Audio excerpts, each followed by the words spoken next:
तो आपके लगन चार्ट में अगर दूसरे भाव के स्वामी और नौवें भाव के स्वामी एक साथ कंजक्शन में आपके सप्तम भाव में बैठे हों तो ये कंजक्शन आप पर कैसा प्रभाव डाल सकता है, जीवन साथी से यहाँ आप क्या क्या एक्सपेक्ट कर सकते हो। देखिए, नवम भाव के स्वामी के कंजक्शन में आ जाने के कारण अब दूसरे भाव का स्वामी यहाँ कंजक्शन में आ गया, तो ये तो निश्चित है कि वो अब उनका फ्रेंड नहीं होगा। तो आपस में दोनों ग्रह फ्रेंडली नहीं है, हो सकता है फ्रेंड भी हो, लेकिन ज़्यादातर केसेस में यही संभावना होगी कि आपस में दोनों में फ्रेंडशिप नहीं होगी। बट जो सेकंड लॉर्ड आपका है वो सप्तमेश के साथ जरूर मित्रवत हो सकता है, लेकिन नाइन्थ लॉर्ड क्योंकि लग्नेश के साथ मित्रवत होता है हमेशा, इसलिए उसके सप्तमेश के साथ मित्रवत होने की उतनी ज़्यादा संभावना नहीं होगी। लेकिन फिर भी ऐसा जो जीवन साथी आएगा वो किसी अदर कल्चर का, अदर धर्म का हो सकता है या अदर कंट्री का भी हो सकता है कुछ केसेस में। यहाँ पर अब जीवन साथी काफ़ी पढ़ा लिखा हो सकता है, बहुत ही ईमानदार हो सकता है, वो आपकी लाइफ में काफ़ी ज़्यादा वैल्यू ऐड करेगा अपने धर्म के मामले में, ज्ञान के मामले में, और वो आपकी रेपुटेशन को भी काफ़ी बढ़ाएगा। इसके साथ साथ आपको लंबी दूरी की यात्रा करने, विदेश यात्रा करने या विदेश सेटलमेंट के लिए वो काफ़ी ज़्यादा सपोर्ट करेगा यहाँ पे। इस प्रकार का जो जीवन साथी होगा काफ़ी पढ़ा लिखा और एक विद्वान व्यक्ति हो सकता है, तो आप उससे किसी भी तरीके से गाइडेंस ले सकते हैं या उसके साथ मिलकर भी कोई काम कर सकते हैं। अब इस प्रकार के जीवन साथी के साथ आप कोई भी पार्टनरशिप कर सकते हैं, उनके साथ मिलकर आप कोई काम कर सकते हैं। आपका जो काम है डायरेक्टली इनडायरेक्टली फॉरेन से कनेक्टेड हो सकता है। तो जीवन साथी के आने के बाद में आपकी लाइफ में भ्रमण का जो महत्व है, यानी घूमने फिरने का जो इम्पोर्टेंस है, वो आपके लिए काफ़ी ज़्यादा बढ़ जाएगा। तो मैरिज होने के बाद ऐसा हो सकता है कि आप काफ़ी ज़्यादा इधर उधर घूमने फिरने के लिए जा रहे हैं, चाहे तो वो आपके प्रोफेशन के लिए आप यात्रा कर रहे हैं या किसी भी अन्य पर्पज़ के लिए। इस प्रकार का जीवन साथी अपने ज्ञान के माध्यम से, अपनी विद्वता के माध्यम से आपकी लाइफ को काफ़ी बेहतर बनाएगा। इसके साथ साथ आपको धन के मामलों में भाग्य से काफ़ी हद तक सपोर्ट मिल सकता है। तो आपका जीवन साथी आपके लिए एक अच्छा भाग्य तो लाता ही है।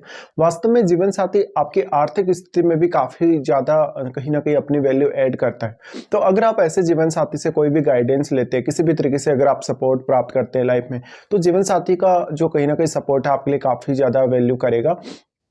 इसके साथ ही यहाँ सप्तमेश को जरूर देख लीजिए। सप्तमेश आपका किस प्रकार का प्लेनेट है और दूसरे घर के स्वामी और नवम घर के स्वामी का जो संबंध है सप्तमेश के साथ, वो यहाँ किस प्रकार का है।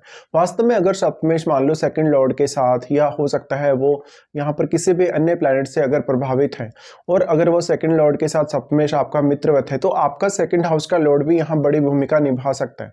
इस प्रकार से जीवन साथी के साथ जुड़ने, उनके साथ मिलकर कोई भी काम करने से आपको आर्थिक मामलों में बहुत ज्यादा सपोर्ट मिलेगा।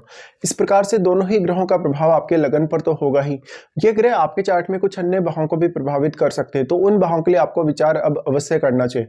वास्तव में दोनों ग्रह किस प्रकार के हैं, किस प्रकार की क्वालिटीज वो आपके लगन में डिपॉजिट कर रहे हैं जब वो आपके लगन के साथ अपनी एनर्जी एक्सचेंज कर रहे हैं। साथ साथ में अब दूसरे घर के स्वामी और आपके चार्ट में नवम घर के स्वामी अन्य कौन कौन से भावों को रिप्रेजेंट कर रहे हैं, उन भावों को भी आपको देखना होगा वास्तव में।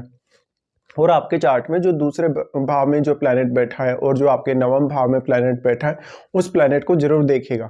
यहाँ पर अब आपका पब्लिक डीलिंग काफ़ी ज़्यादा प्रभावित होगा। आपका मान सम्मान, आपकी प्रतिष्ठा, आपका रेपुटेशन भी कहीं ना कहीं पार्टनर के आने के बाद बहुत ज़्यादा हो सकता है। अब यहाँ पे मेन बात आ जाती है फिर सप्तमेश की, कि आपका सप्तमेश भी अब चार्ट में बहुत ही वेल प्लेस्ड होना चाहिए, तभी आपको इनका फायदा मिल पाएगा। तो आपका सप्तमेश किस प्रकार का प्लैनेट है और सप्तमेश आपके चार्ट में किस अन्य भाव को भी रिप्रेजेंट कर रहा है।